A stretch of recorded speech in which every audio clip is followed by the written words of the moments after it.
monsieur, bienvenue à vous dans cette nouvelle édition du journal sur Speedline Télévision. Voici ici les grandes articulations. La campagne nationale d'allumage des feux précoces de végétation est officiellement lancée et c'est l'arrondissement de Dan, dans la commune de Didja, que les autorités ont choisi pour abriter l'événement. Porto Novo a abrité les cérémonies officielles entrant dans le cadre du centenaire de la fête de l'Épiphanie. Cette fête liturgique célébrée pour la première fois le 8 janvier 1922 est toujours d'actualité et a connu la présence du président de l'Assemblée nationale. Hors du Bénin, l'ex-ministre de la Justice Noureddine Biri est accusé de terrorisme. L'annonce a été faite ce lundi par le ministre tunisien de l'Intérieur, affirmant détenir des preuves sur les activités de l'intéressé. Les précisions dans un instant. Bonsoir à toutes, bonsoir à tous. Vous faites bien de nous rejoindre dans ce point de l'actualité. Les salaires des travailleurs de l'État béninois vont être bientôt améliorés. Cette revalorisation est prévue dans le programme d'action du gouvernement PAG 2021-2026 adopté le mercredi 15 décembre 2021 en Conseil des ministres. Un comité est installé à cet effet d'après le porte-parole du gouvernement. Voici ici le reportage de Romaric Dossa à cet effet. Le salaire des fonctionnaires béninois sera revalorisé.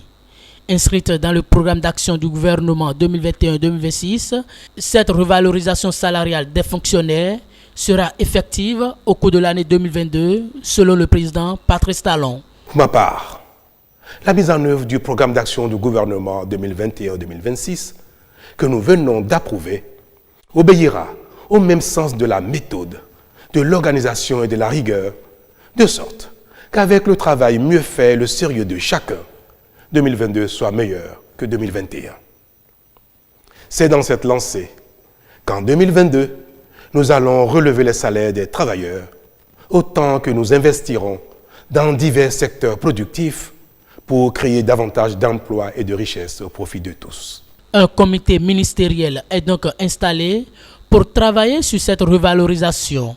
Ce comité, apprend le secrétaire général adjoint du gouvernement, reviendra avec ses propositions chiffrées et des projections. Le chef de l'État qui a pris la décision, qui l'a soumise au gouvernement, qui l'a approuvée, a mis en place aussitôt ce jour-là un comité de quelques ministres, toutes choses qui vont permettre au gouvernement de faire l'analyse de situation et de retenir objectivement une décision qui va être soumise aux partenaires sociaux avant d'être annoncée. Quand on élargit la base de l'assiette fiscale, on adresse plus de personnes, c'est notre ambition de toucher le maximum de Béninois capables de contribuer. Si après, il y a des secteurs dans lesquels des efforts particuliers doivent être faits par les uns et les autres, nous aurons à les faire parce que nous sommes convaincus désormais que nos efforts concourent au développement de notre pays. Autre action sociale enclenchée par le gouvernement de la rupture, environ 20 milliards de francs CFA sont en cours de répartition à un grand nombre de petites et moyennes entreprises formelles et informelles. Ceci pour atténuer les impacts économiques de la pandémie du coronavirus. Et je l'annonçais dans les titres de cette édition, la campagne nationale d'allumage des feux précoces de végétation est officiellement lancée. C'est l'arrondissement de Dan, dans la commune de Didja, que les autorités ont choisi pour abriter l'événement. On fait le point dans ce journal. Un mouvement d'ensemble qui marque le démarrage de la campagne nationale de feux précoces de végétation. Les autorités démontrent comment les populations doivent s'y prendre. Je demande aux parents et aux enseignants d'éduquer les enfants à la bonne utilisation des feux de brousse en cette période sensible et à observer les règles strictes d'allumage prescrites par les tests en vigueur.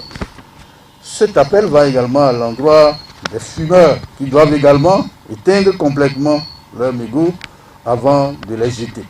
Les conducteurs de véhicules en panne doivent s'assurer que les feux allumés par eux sont éteints avant de lever.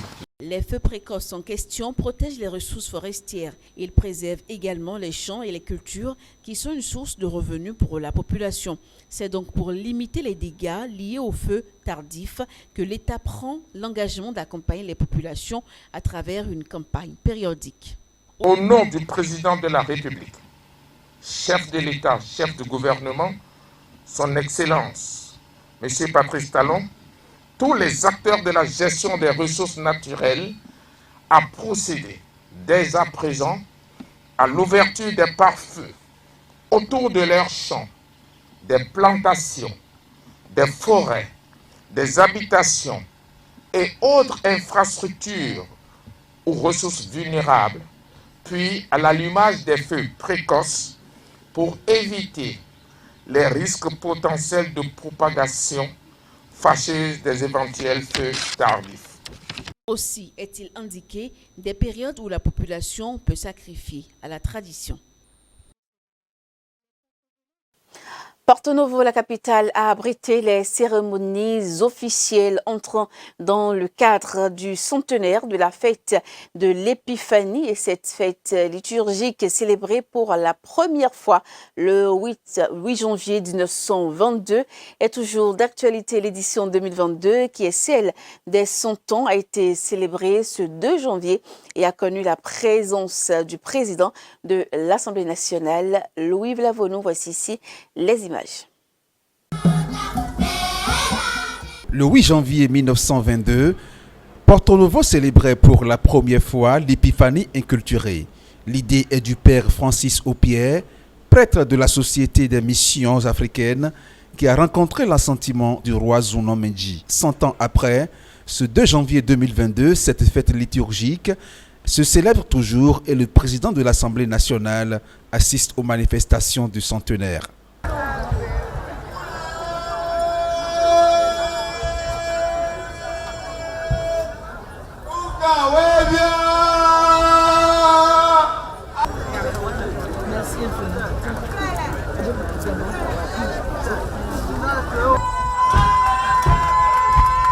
L'épiphanie, c'est la manifestation de Jésus enfant au roi mage venu l'adorer. De fait, l'épiphanie est un mystère de lumière. La lumière qui a brillé dans la nuit de Noël, illuminant la grotte de Bethléem, resplendit aujourd'hui et se manifeste à tous. L'astre d'en haut qui vient nous visiter et qui est apparu à Bethléem guide et conduit les rois mages jusqu'au petit enfant. La lumière du Rédempteur se diffuse ainsi par cercles concentriques, en commençant d'abord par la famille de Nazareth, où Marie et Joseph sont illuminés par la présence divine de l'enfant Jésus. Nombreux sont les fidèles venus comme les mages rendre gloire à l'enfant Dieu. C'est une fête chrétienne, mais qui prend le caractère que tout le peuple, toutes les cultures ont adopté et fête cela d'une façon commune. Et je félicite l'Église catholique pour cette belle initiative et toute la communauté chrétienne. Je souhaite bonne fête à tout le monde, à tout le peuple béninois et bonne et heureuse année. La fête de l'Épiphanie se commémore tous les premiers dimanches de l'année civile. Et pour la note sportive de cette édition, ils étaient 40 au départ. Ils ne sont plus que 28, ces Lions qui auront la lourde responsabilité de porter haut le drapeau vert, rouge et jaune durant la prochaine Coupe d'Afrique des Nations. Le technicien portugais Antonio Conceição en a écarté 12 au total, faisant place à 4 gardiens de but, 9 défenseurs, 7 milieux de terrain et 8 attaquants. L'essentiel à retenir de cette liste dans le compte rendu que voici. Fin de suspense dans la tanière, on connaît désormais les 28 Lions indomptables qui prendront part à la 33e édition de la Coupe d'Afrique des Nations. Sur les 40 présélectionnés au départ, 12 ont été écartés par Antonio Conceição. Fidèle à ses idées de jeu, le technicien portugais est reparti sur les mêmes bases, à une exception près. C'est donc en toute logique qu'on retrouve au poste de gardien de but André Onana, Davis et Passy, Simon Omosola et Itala. En défense, le patron s'appelle Michael Ngalde, qui sera accompagné de Nouroutolo, Jean-Charles Castelletto, Harold Mokoudi, Olivier Mbaizo, Faye Collins, Oyongo Bitola, Jérôme Ongende, et le jeune défenseur du SCO d'Angers, Eboussé Enzo, qui vit lui sa première convocation chez les Lions. Très bonne impression, j'ai très bien été accueilli par le groupe. Ça fait du bien de s'entraîner, c'est la première séance. Ça nous permet de nous acclimater les uns les autres, moi de connaître mes nouveaux coéquipiers et puis de prendre beaucoup de plaisir pour l'objectif commun qui est de gagner la compétition. J'ai joué dans les équipes de France jeunes, étant 16-17 ans. Après on grandit. L'Afrique c'est toujours un continent qui m'a plu. Je suis venu souvent avec mon père à Douala, chez nous au Cameroun. Et c'est un choix du cœur. J'ai bien réfléchi. Et il y a eu la sollicitation du coach pour la compétition et j'ai répondu favorablement. Au milieu de terrain, ils seront 7 avec Franck Zambo Anguissa, côté de Martin Angla, Samuel Ungwe et Jean Ounana des Girondins de Bordeaux. Le secteur offensif est mené par Vincent Aboubakar, Eric Choupo-Moting, Karl Toko Ekambi, Nicolas Prince, Christian Mbasogo et Inji, qui fait son grand retour après plusieurs mois d'absence. Précisons que selon leur programme, les Lions indomptables du Cameroun vont jouer 2 rencontres amicales, dont une face à la Guinée le 3 janvier 2022. Le Cameroun démarre sa compétition le 9 janvier 2022 face au Burkina Faso en ouverture dans un stade Olembe flambant neuf. Et nous quittons le Bénin pour le Tchad. Chers téléspectateurs, près de 4 ans après avoir obtenu gain de cause, les victimes du régime de l'ex-président tchadien Hissène Habré n'ont toujours pas obtenu leur indemnisation. Et ce lundi, un collectif d'ONG a demandé au président sénégalais Macky Sall, président de l'Union africaine, de faire dès février 2022 de l'indemnisation des victimes sa priorité. Près de 4 ans après avoir obtenu gain de cause, les victimes du régime de l'ex-président tchadien Hissène Habré n'ont toujours pas obtenu leur indemnisation. Lundi, un collectif d'ONG a demandé au président sénégalais Macky Sall, président de l'Union africaine dès février 2022, de faire de leur indemnisation sa priorité. En 2017, la Cour d'appel au Sénégal confirmait la condamnation de l'ex-président Hissène Habré et allouait à 7396 victimes désignées la somme de 82 milliards de francs CFA, soit 153 millions de dollars américains. Un fonds de l'Union africaine a ensuite été chargé par la Cour d'appel de collecter cet argent en recherchant les avoirs d'Hissène Habré et en sollicitant les contributions. L'Union africaine elle-même a alloué 5 millions de dollars au fonds fiduciaire pour les indemnisations, mais à ce jour, le processus n'est toujours pas opérationnel. En Tunisie, l'ex-ministre de la Justice Noureddine Bihri est accusé de terrorisme. L'annonce a été faite hier lundi par le ministre tunisien de l'Intérieur, affirmant détenir des preuves sur les activités de l'intéressé susceptibles de porter atteinte à la sécurité nationale du pays. Le gouvernement tunisien a finalement levé le voile sur les accusations portées contre Noureddine Bihri, vice-président du parti d'inspiration islamiste Ennahda, interpellé vendredi. L'ex-ministre tunisien de la Justice est accusé de terrorisme. L'annonce a été faite lundi par le ministre tunisien de l'Intérieur. Selon ce que le procureur de la République a confirmé, qu'il y a des soupçons de terrorisme liés à cette affaire et en alignement de la loi 26 de l'année 2015, datée du 7 août 2015 relative à la lutte contre le terrorisme et le blanchiment d'argent, je devais être à la hauteur de la responsabilité de sauvegarder la sécurité de la Tunisie.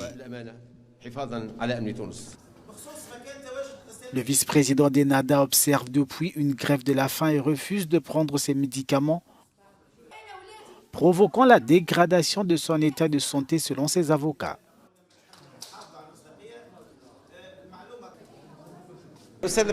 Noureddine Bihri est aujourd'hui à l'hôpital. Il a été transféré d'urgence à l'hôpital.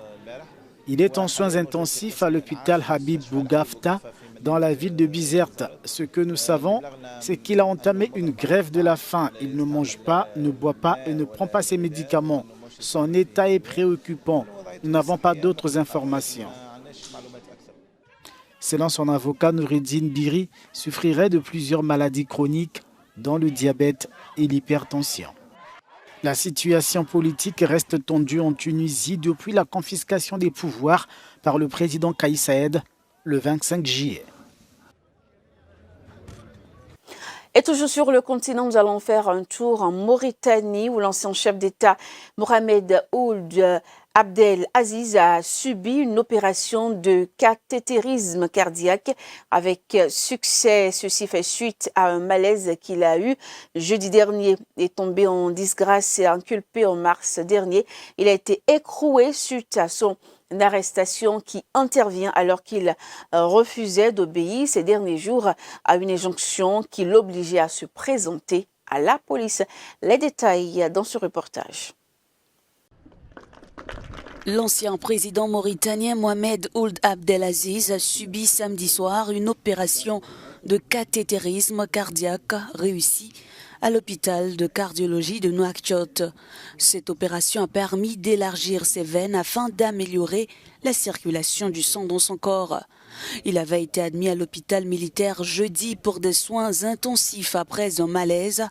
L'opération a été menée avec succès avec l'accord sans hésitation de Mohamed Ould Abdel Aziz après en avoir informé sa famille, a précisé le communiqué de l'hôpital de cardiologie signé de son directeur qui est également le médecin personnel de l'ex-président. Ses avocats appelaient les autorités à évacuer leurs clients vers l'étranger pour l'administration de ces soins. Mais la cour d'appel de Nouakchott avait une nouvelle fois rejeté une demande de remise en liberté provisoire. Et en Mauritanie toujours, on parle également de désertification qui touche près de 87% du territoire. Les maisons disparaissent sous les dunes. Il faut lutter contre ce désert dont les sables progressent inexorablement vers le sud. En Mauritanie, la désertification touche près de 87% du territoire. Ici, des maisons disparaissent sous les dunes. Le pays tente de planter des arbres dans le cadre de la Grande Muraille Verte, lancée en 2007 et qui concerne 20 pays du continent. Problème, la rareté des précipitations. Depuis 2018, la pluie est devenue très rare et depuis, les gens utilisent des pompes dans les palmeraies. C'est grâce à cette méthode que nous avons pu les protéger. Les gens ont besoin d'être aidés avec des pompes en période de sécheresse. Avec l'aide de ces pompes solaires, nous avons pu mettre de l'eau à la disposition de tous et répondre aux besoins en eau. Outre ce système d'irrigation, alimenté par l'énergie solaire, des communautés multiplient des initiatives pour tenter de construire des murs d'arbres. Ce que nous faisons ici, c'est un moyen de protéger les palmeraies des effets du vent. Nous entourons le palmier d'un petit trou, puis nous le remplissons d'eau, tout en essayant de le protéger avec des couvertures. C'est avec cette méthode que je peux faire vivre les palmiers. Reboisement, fixation des dunes, amélioration des terres agropastorales, le gouvernement mauritanien multiplie des initiatives. La Grande Muraille n'a été réalisée qu'à hauteur de 4%, reste à mobiliser 43 milliards de dollars. Parce que le programme de la Grande Muraille Verte, ce qu'il faut bien comprendre, c'est un programme de développement rural intégré qui allie à la fois les objectifs de préservation de l'environnement et les objectifs de mise en place donc, de pôles ruraux de développement de façon à pouvoir améliorer les conditions de vie donc, des populations rurales et notamment des populations les plus vulnérables. Restaurer environ 100 millions d'hectares de terres dégradées, tel est l'objectif poursuivi par la Grande Muraille d'ici à 2030. En interactualité hors de l'Afrique, en Italie, des dizaines de passagers de navires de croisière en provenance de Marseille ont été testés positifs au Covid-19. Les voyageurs contaminés ont été placés en quarantaine ce lundi dans le port de Gênes du pays. Après avoir été testés positifs au Covid-19, 45 passagers d'un navire de croisière ont été placés en quarantaine lundi dans le port de Gênes en Italie. Dimanche dernier, le paquebot de la compagnie MSC avait fait escale à Marseille, mais la nationalité des voyageurs contaminés n'a pas été communiquée. Après une longue pause forcée due à la pandémie, les compagnies de croisière avaient repris leur activité en 2021. Et pas loin de l'Italie, les traversées illégales de la Manche ont triplé en 2021 par rapport à l'année précédente. Ceci malgré les dangers liés à la migration illégale. Plus de 28 000 personnes ont atteint les côtes anglaises. Regardez. En 2021, les traversées de la Manche dans des petites embarcations ont triplé par rapport à l'année précédente. Selon les chiffres du ministère britannique de l'Intérieur, plus de 28 000 personnes ont rejoint les côtes anglaises de manière illégale au péril de leur vie. Sur le seul mois de novembre, près de 6 900 personnes ont fait la traversée malgré le danger lié à la densité du trafic, au fort courant et à la faible température de l'eau. Fin novembre, le naufrage d'une embarcation a causé la mort de 27 personnes, suscitant une grande vague d'émotions. Ces traversées constituent un sujet de friction entre Paris et Londres, qui s'accusent mutuellement de ne pas en faire assez pour limiter cette immigration illégale. Le gouvernement britannique travaille sur un projet de loi visant à durcir les sanctions contre les passeurs, mais aussi contre les migrants illégaux. S'il est adopté, les demandeurs d'asile arrivés illégalement sur le territoire seront renvoyés vers les pays sûrs par lesquels ils sont préalablement passés. Et voilà, c'est sur ces images que nous allons prendre congé de vous. Merci à toutes et à tous d'avoir suivi cette édition. À demain pour de nouvelles informations.